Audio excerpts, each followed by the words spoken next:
دیودا کار میکردم وقتی خودم اپراسیون شدم یادم کردم через دیودا پیش بازار ترانگلی یادم کردم اپراسیون کردم به پول عذاب کشیدم وقتی ایرا زاییدم دیگر نتونستم کار کردم اپراسیون شرایط نازی مجبور شدم خیلی کار کشم کسل 20-15 سال کار بکنم بالانس بده بوده که ما بخورم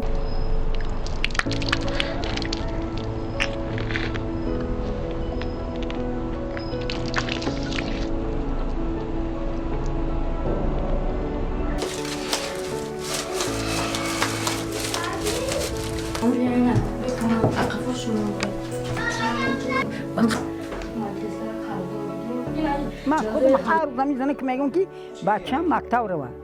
دونه ندونه مکتب خواه یا علم سواد گیرم برای خودشون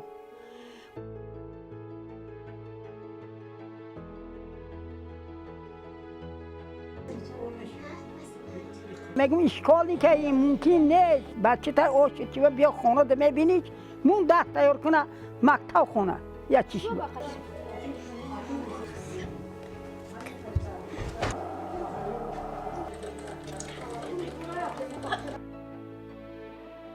واه شما آمده خانه داره نه هیچ خانه خیدم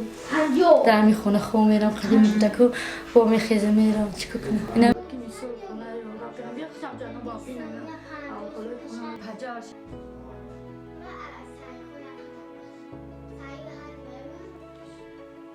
زمین دادگر خانه کردن نمیتونم چیکار کنم